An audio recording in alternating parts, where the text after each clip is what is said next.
मैं आपसे पूछना चाहता हूं, ये हमारा ये उपवस्त्र है, ये हम सिर ढके हुए हैं, क्या खाज खुजली है हमारे? एक बात बतावे, महाराज मनु शत्रुपा का तो कहना ही क्या, लेकिन आप मंदोदरी का विचार सुने हो रामायण में? मंदोदरी ने कहा चौथे पन जाइए नृप कानन, कहा कि नहीं कहा? और एक बात कही मंदोदरी, रावण ने कहा क्या करेंगे जंगल में जाके? तो मंदोदरी ने कहा राम है सौंपिए जानकी, राम है सौंपिए जानकी, नाय कमल पदमाथ, ओ सुत कहूँ राज समर्प बन, जाहे भजो रघुनाथ। हम तुम दोनों भगवान का भजन करेंगे, ये राजपाट छोड़ो, बेटे को दे दो राजपाट, हम तुम दोनों क्या करेंगे? भगवान का भजन। इसका मतलब है कि मंदोदरी को भी न तो पुत्र से प्रेम है न सत्ता से प्रेम है, उसे तो पति के सहित परमात्मा से प्रेम है। हम दोनों जाए भजो रघुनाथ, पति के सहित किससे प्रेम है? परमात्मा से प्रेम, जाए भजो रघुनाथ। ये विचार मंदोदरी का है। लेकिन शत्रुपा जी ने तो बहुत महत्वपूर्ण बात कह दी। क्या कहा? शत्रुपा जी ने कहा हे स्वामी, एक मेरी प्रार्थना है, विचार है, उसको आप सुन लीजिए, और यदि मुझे आप निरुत्तर कर दें तो फिर मैं आपकी बात मान करके यहीं रह जाऊंगा, लेकिन आपको निरुत्तर करना पड़ेगा। महाराज मनु ने कहा प्रश्न करो, तब उत्तर दूंगा, प्रश्न करो। शत्रुपा जी ने कहा कि यहां दो मेरे सामने खड़े हैं, पति और पति के बगल में पुत्र, लेकिन आज मैं देख रही हूं कि पुत्र के बगल में एक तीसरा और खड़ा हो गया, संपत्ति। कौन? मैं देख रही हूं कि पति के बगल में पुत्र खड़ा है और पुत्र के बगल में मैं देख रही हूं संपत्ति खड़ी है। लेकिन पतिव्रता नारी का धर्म क्या है?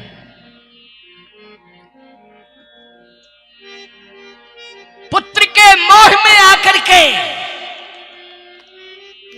पुत्र की ओर देखे या संपत्ति की ओर देखकर संपत्ति का वर्ण करे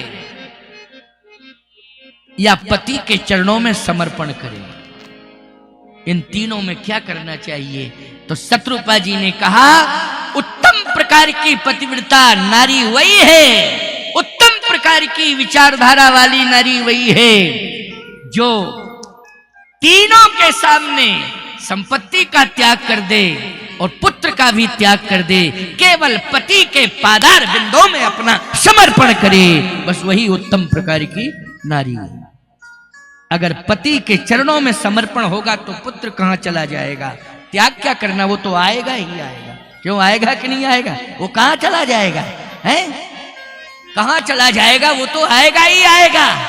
और यदि पति के चरणों में निष्ठा होगी तो लक्ष्मी भी घर से कहीं नहीं जा सकती है, संपत्ति भी कहीं नहीं जाएगी, संपत्ति भी घर में ही रहेगी। बोलो रहेगी कि नहीं रहेगी? संपत्ति कहां चली जाएगी? घर में ही रहेगी। इसलिए मेरा संपूर्ण समर्पण आपके चरणों में है। मैं केवल आपको देख रही हूं, न पुत्र को देख रही हूं, न संपत्ति को देख रही हूं, केवल आपको देख रही हूं। आप जहां जाएंगे पीछे पीछे मैं आपके साथ चलूंगी। मैं तो नैमिषारण्य जाऊंगा तो मैं भी आपके साथ नैमिष जाऊंगी, तो मैं तो वहां भजन करूंगा। शत्रुपा जी ने कहा मैं भी भजन करूंगी। अरे मैं तो साधु संतों का उच्छिष्ट पाऊंगा। शत्रुपा जी ने कहा आप साधु संतों का उच्छिष्ट ग्रहण करेंगे, बस आप साधु संतों का उच्छिष्ट ग्रहण करेंगे, बस आपका ग्रहण किया हुआ शेष जो भी बच जाएगा उसको बाद में प्रसाद के रूप में मैं भी ग्रहण कर लिया करूंगी। बस इतना ही मेरा कथन है, मेरी प्रार्थना है। बोलो ये विचार है कि नहीं? शत्रुपा क्या है? एक विचार है। यही विचार होना चाहिए। पहले नियम था, क्या नियम था? कि पूरा घर का व्यक्ति भोजन प्रसाद पा लेता था, पति भोजन कर लेता था, पति की थाली का बचा हुआ पत्नी ग्रहण करती थी। पुराने जमाने की बात बता रहा हूं। बोलो पत्नी पति की थाली में पाती थी कि नहीं पाती थी? बोलो। अगर पुराने लोग बैठे हो तो ऐसे करो, नहीं होता है तो ऐसे करो। हम क्या कोई जबरदस्ती तुम्हारे गर्दन हिला देंगे? लेकिन सही बात है कि नहीं, पुराने लोग बैठे हैं जो 60 से ऊपर के बैठे हैं, 60 से ऊपर के लोग। बोलो भाई यही होता था कि नहीं? यहां भी कुछ माताएं बैठी हैं जिनकी उम्र ज्यादा हो गई। देखो ये बूढ़ी माँ कह रही है, हाँ महाराज सत्य है, प्रमाण मिल गया है। अब आज क्या हो रहा है? आज तो यही हो रहा है कि भोजन बनता है और पहले टेस्ट होता है। क्या होता है? टेस्ट होता है पहले। एक बार क्या हुआ मैं किसी त्योहार के दिन कहीं किसी के घर में ठहरा था, कथा चल रही थी वहां। सुबह से कहे महाराज जी गाय के दूध को मैंने अच्छा घोटा है, उससे खोवा बन गया है, मैं क्या रसगुल्ला बना दूं? मैंने कहा गाय का ही है। हाँ गाय का बना दे। उधर से गरम गरम लेके आई और कहती महाराज मैंने तो टेस्ट ले लिया, मीठे खूब है, अब आप बताओ है कि नहीं? हम ले जा। उधर से कहती हुई चलिए मैंने तो टेस्ट ले लिया है मीठे, अब आपको मीठे लगते हैं कि नहीं लगते? आप ले जा। टेस्ट लेके पहले आ गई, फिर हमको खिला रही है। बोलो भाई हैं? ले जा। बोले महाराज फिर क्या होगा? हमने के घर वालों को खिला दे। तो कहती क्या है, मम्मी पापा आ जा रहे हैं उनको खिलाऊंगी। हम कहा मम्मी पापा को तू खिलाएगी और घर वालों को कुआं में पटकेगी क्या? घर वालों को नहीं खिलाएगी। सावधान, भाव का भूखा हूं मैं, भाव ही वसार है, भाव से मुझको भजो तो भव से बेड़ा पार है। साधु हो, महात्मा हो, भगवान हो, भाव के भूखे हैं, व्यंजन रंजन के भूखे नहीं है। याद रखना, किसके भूखे हैं? भाव के भूखे हैं। इसलिए भाव से प्रसाद तैयार करो। सबसे पहले तुलसी दल छोड़ के भगवान को समर्पित करो, है ना? इसके बाद सबको प्रसाद पवाओ, पति को भी प्रसाद पवाओ और फिर बाद में प्रसाद पाओ। बाद में अब इतना यदि स्वीकार कर सकती हो मेरी बात तब तो ठीक है, और यदि नहीं तो मेरी बात केवल यहां तक थोड़ी सीमित है। यहां तो जितनी बैठी हैं ग्राम की महिलाएं वो ज्यादातर 60-70% तो ऐसा ही करती हैं कि सारे लोगों का ध्यान रखती हैं भोजन प्रसाद पवाने में। लेकिन ये गड़बड़ी तो महानगरों में हो रही है। बोलो हो रही है कि नहीं हो रही? ये गांव में नहीं हो रही है। गांव में तो अभी भी 80% मर्यादा बची है, लेकिन ये सब शहरों में महानगरों में हो रहा है। गलत कह रहा हूं क्या मैं? महानगरों में तो ये कंडीशन आ गई है कि पहचान ही समाप्त हो गई कि ये बहन जी है कि भाई साहब। बोलो भाई गलत कह रहा हूं? कटिंग छटिंग सेटिंग पता ही नहीं चल रहा है। ना तो भारतीय परिधान में महिला है, आजकल पति पत्नी दोनों एक ही ड्रेस, एक ही मेकअप, एक ही कंडीशन। सिंदूर का पता ही नहीं चलता, वो इतनी साइड में लगाती हैं थोड़ा सा टच करके और बाल यहां कर लेती हैं, पता ही नहीं चलता है सिंदूर लगा है कि नहीं लगा है। अच्छा बोलो सेंट्रल में सिंदूर भरा जाता कि साइड में? पहले ये बताओ तो। बोलो भाई सेंट्रल में व्यवस्था है भरने की कि नहीं? मध्य में है कि सिंदूर साइड में? अब साइड में लग जाए क्या पता चले? और फिर कहती है महाराज जी आशीर्वाद क्यों नहीं दे रहे हो? अरे तो कौन सा आशीर्वाद? दे तो दिया, वही 2 अखंड सौभाग्यवती भव वाला। हमने कहा क्लियर होवे तब ना भाई। अखंड सौभाग्यवती भव का आशीर्वाद तो तब मिलेगा जब पहले क्लियर तो हो। क्यों? हम सिंदूर देख लें तब समझेंगे कि हाँ ये विवाहित महिला है, तब ना कहें अखंड सौभाग्यवती हो। जब सिंदूर ही साइड में छिपा है, कहे महाराज देखो देखो देखो है कि नहीं? हम कहे ऐसे दिखाओगी तब आशीर्वाद मिलेगा।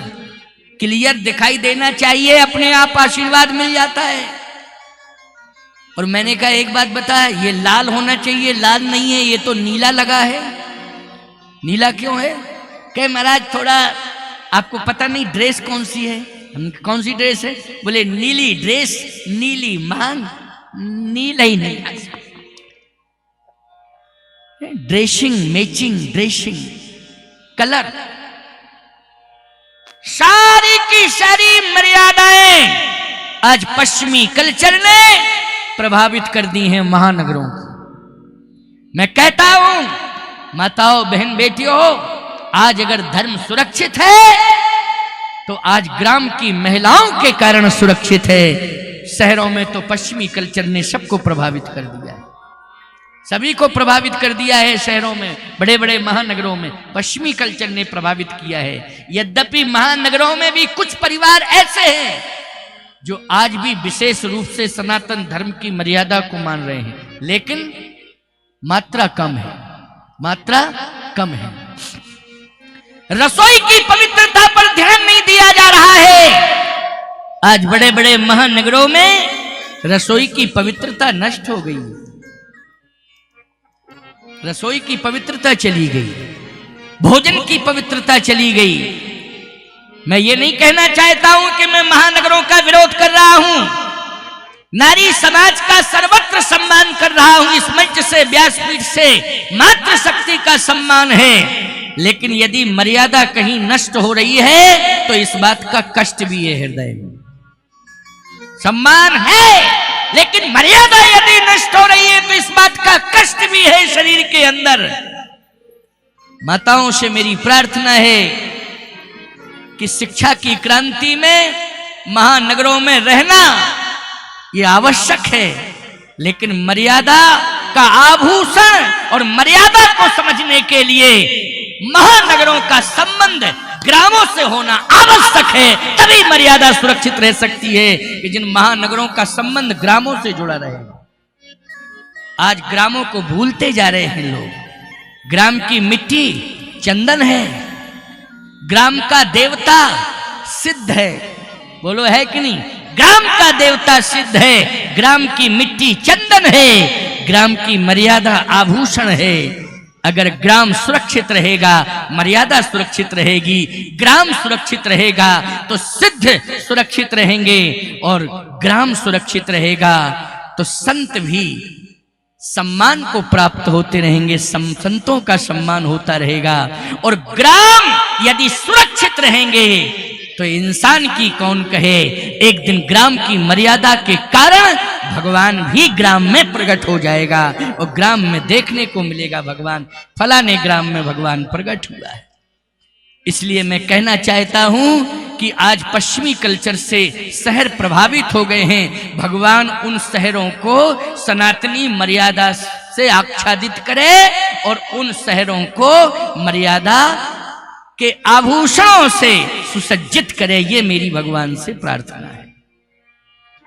आज ग्राम में हम देख रहे हैं 80 साल की वृद्धा भी सिर को ढके हुए है।